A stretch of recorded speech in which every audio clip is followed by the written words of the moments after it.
Welcome back to the Graham Stefan Show. So I want to be clear. The only reason I'm commenting on this is because I'm tired of people sending me this video. I think there's a clip like this that's going viral, and everyone's just tagging me in it. And they're saying, "Oh, but Graham, look how bad this person's spending is. Look how naughty he is. Spending all the money that he shouldn't have spent the money on." And you know what? If enough people tag me in something, I'm going to respond to it. So I've tracked it down to this video here. It's titled, "The $60,000 Loan That Nearly Ruined This YouTube Star." So with that said, I'm going to comment on it. As soon as you hit the like button and subscribe, I'm also going to be linking to John's YouTube channel down below in the description, so you can subscribe to him as well. He's got a fantastic channel. And with that said, let's begin. What's the most money you spent on a YouTube video in those early days? And out of respect, as I ask this very respect, are you crazy? Yeah, yes, 100%. I'm crazy. I would say probably when I gave MrBeast a smart car. We uploaded it. I thought that would be the game changer. And it took 55 days to get 60,000 views on it. Oh, man, here's the thing. You know, a lot of people don't know that Matthew Beam started his YouTube career doing like the hypebeast clothing stuff. He had a very expensive sneaker collection of like a few $100,000. My understanding is that he was working on cars and would spend the money that he made working on cars on shoes. And I think a lot of the shoes that he ended up buying went up in value, and therefore he was able to accumulate this collection of like 200,000 shoes. So him going and spending $20,000 on a smart car, yeah, I think it's a bit of a, I don't want to say it's a dumb risk, because look at his channel now, it really paid off. It's a bit of an uncalculated risk. But if you were to lose 20 grand and, have a video with 50,000 views that probably made a few $100s in ad revenue, it wouldn't bankrupt him.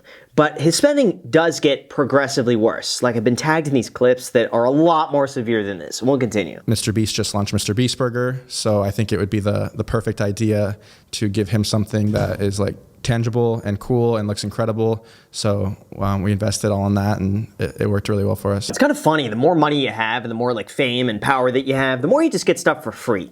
It's like the less you need it, the more people are like, "Ooh, I want to give you this and this and this and this, and I'll send you this thing and this," without asking for anything in return. And it's just weird when it works like that. Like for MrBeast, people are willing to send him anything, just even if he uses it once and never posts about it. It's like, yeah, it's a win for them because MrBeast, tried it out. So it's interesting in this case, though. For him, it's like his $20,000 spent on a car is the equivalent of him spending $20,000 on marketing. To be able to have MrBeast in a video, there are people that would be willing to pay hundreds of thousands of dollars just for MrBeast to make a cameo in their video, which is nuts. It's absurd. But that's just the power of his brand that he's built for over a decade. How much in savings did you have at this time? I was just spending every dollar that I got instantly back into the channel. So I would say that probably nothing. I was taking loans out. Did you take a loan out for that video? I borrowed some money from some friends and stuff like that, and since paid them back. That doesn't make sense though, because when I was watching his early videos, and I was curious on Matthew Beam, because I've seen his videos come up. I met him, I think it was like 3 years ago. He's like one of the nicest guys. And I was curious about him, and I always go to someone's channel and then I sort the videos by oldest, and you get a good idea. And you could see even before he was doing any of these videos, he had like quite a substantial sneaker collection that he says was valued at like a few $100,000. I look at sneakers and I think they're all worth a few $100s. Like I have no clue. I can't tell what's worth money, what's not. Maybe it was like a $50,000 collection, with retail values. I don't know. But it's surprising to me that he would borrow money unless he just didn't have to sell his shoes. You want to keep those, which that's also understandable. But yeah, I don't think he was hurting for cash. I knew someone at MrBeast's team that I kind of messaged a few times, and they would answer here and there, and I pitched this crazy idea. And they were like, "Unfortunately, he's really busy. We're doing a lot of shoots, and we can't make that idea happen." So then I was like, I'm going to buy a car, wrap it, do everything, and I'm not going to message them about it until I'm on my way to his state. All right, that makes sense. So it's like they shot down the idea, but they're not shooting down him actually just showing up with the idea. I get it. It's a very dangerous thing when you start to just impose yourself on other people. It could go either way, okay? It could either go really right or really wrong. Like, imagine someone's just like camping outside, or like, someone who's not eating, hypothetically. This is just I'm just throwing random stupid ideas out there. But imagine someone's like, "I'm not going to eat until MrBeast responds to my comment." And then he's like 30 days goes by and MrBeast still hasn't responded to his comment. I don't know. I think it's a bit tricky when you start involving other people in your own video ideas. And just anecdotally, what I've noticed is that Not everybody, but there's a small segment of people who will offer you something for free. And they'll say, hey, I'd love to give you this thing, no strings attached, just let me know where to send it. And there's been a few instances where I'm like, you sure? You really want? All right, fine. They send the thing, and then it's like, then they want something back. Well, you know, if you could post it, or hey, could you do this too, and do this, and hey, maybe you could help me out on this. And the whole point of it, I thought, was like, hey, you just want to give a gift, great, no expectations at all. But then it seems like when you take the gift, now there are all these expectations attached to it. So it's almost better to be safe than sorry and just not take any gifts. Like, I don't want anything. It's unusual if I will, accept something just because you don't want to set the expectation that it's like, now you owe them something back and, I didn't want the thing to begin with. It's a bit tricky, even though it's like you really appreciate it. But in a case like this, if he's giving the car to MrBeast, it might create a weird dynamic. I don't know. We're coming to this state. I know that you're somewhere in this state. I'm headed that way. 3 hours goes by. We're just still driving there. No answer. And then I go to a gas station to get the answer. And it's like the most excited I've ever been in my entire life. Someone gives me a phone call and they're like, we work with MrBeast and Jimmy, we'll see you Saturday. Do you think he did that though because he just felt bad and he was like, oh man, all right, now I got to do this thing? Or because he was like genuinely excited? Now I will say, Jimmy is one of the most generous, nicest people I have ever met when it comes to YouTube. Like, he is exactly how he is in his videos. He is just as excited about making YouTube videos and talking algorithm and strategy and like business as he comes off. Like he is so genuine when it comes to that. He's so generous with his time. He's so friendly that it wouldn't surprise me if he's like, no, absolutely, have him come by and, entertain it.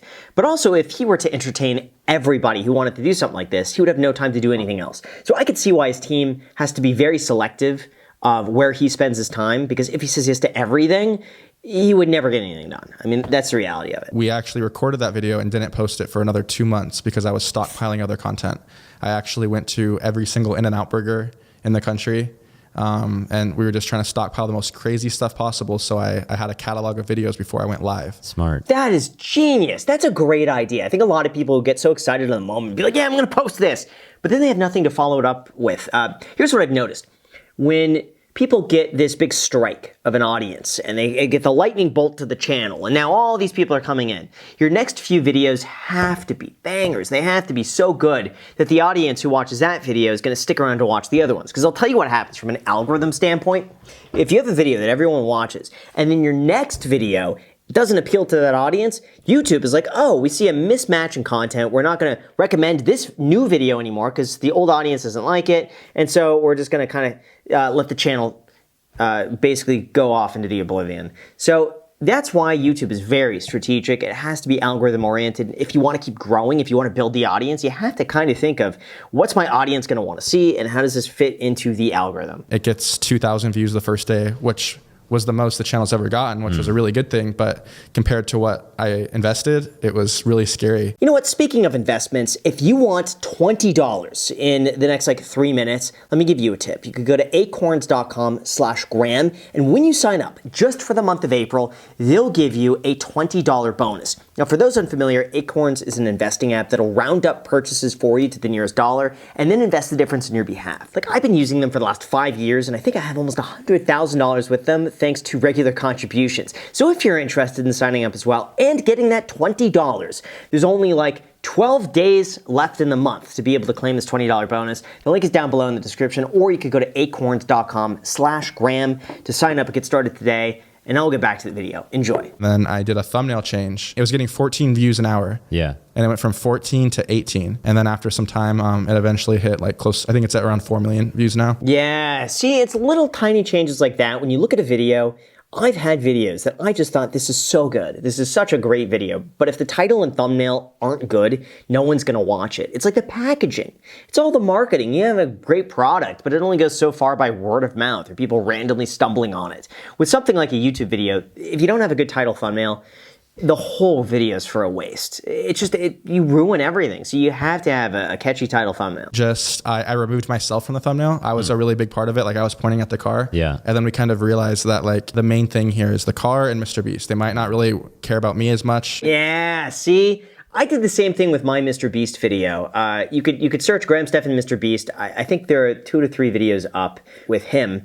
And I thought I struggled with the same thing because I'm like, do I put my face in it for my own audience, or do I put his face in the thumbnail for his audience? And I thought, well, the point of the collab is to reach his audience, because his audience is going to be really interested in what he has to say. So I'm going to go with him. So I could totally see between the two, everyone who watches, they don't know who this guy on the left is. They know who MrBeast is. Logan Paul video. Right. Where you bought his old Dodger. I entered to win the giveaway, and he's doing a live stream, and he's like, okay, the winner is in the United States. I'm like, okay, got a good chance. All right. Still there. And then the next one, it's Colorado. Oh. And I was like, I won. I'm like running around freaking out. And then it's a different city and someone else. So we go and get dinner, and we're negotiating, and we find a price that we both agree upon. It was the biggest purchase I've ever made. And I was like, I can't wait to say yes to this, knowing I'm going to give this thing away. Yeah. How much? It was $30,000. $30,000. Right. Yikes, imagine just making a $30,000 purchase like that with the intention of giving it away. Obviously, it's a huge risk. Huge risk, $30,000. There are very few videos out there that will make $30,000 back. Very few, unless you already have an established channel with a sponsor in the video that is paying for the whole thing. And most of the time you're spending that amount of money, it's going to be a loss leader. You're going to spend the money, lose up front, but then gain the audience and probably make it back within the year. And he's like, yeah, I actually got some kind of bad news. And I'm like, what? You don't want to sell it or what? And he's like, I was taking it out to get gas for you, and someone T-boned the side of me. But at this point, you were already taking the money out. Yeah. And I'm so like, did you try to renegotiate? Yeah, we definitely, I was like, I can't pay that. And at first he kind of wanted that still. And I'm like, bro, it's like the damages were $14,000 in damages. I'm so glad. I mean, I'm not glad it happened, okay? But in hindsight, it's better it happened before he purchased the car, before he signs those documents, versus he takes delivery of the car and then it gets T-boned like minutes later. Like this, for him, worked in his favor. That he's buying a car with damage. So we renegotiated. I bought the car. Car was so bad, like it wasn't even really drivable. I had to take out more money to then fix it and stuff. How much are you out at this point? You took another loan or like? Yeah, I think I'm like out like 40,000. Yeah. Ooh, so he ends up spending more money. Never mind. To take away everything I just said, I was completely wrong. If I'm taking his word for it, 14 grand in damages. Yeah, it sounds like it was more like 20-something thousand dollars in damages. And I'm like, I'm about to hit 1 million subscribers. Doesn't seem like Logan's ever going to take it. I don't want to force him. I'm a huge fan of him. I love him to death. So I'm like, I'm going to gift myself my favorite creator's car that I customized. So then that's what I ended up doing is I gave myself the car. Oh, wow. He didn't even get, I mean, in hindsight, it's probably smarter for him. He would have gotten just as many views keeping it himself as he would have giving it to Logan. Plus, Logan gave it away. Like, why would Logan want the car back? He just got rid of it. That doesn't make a lot of sense.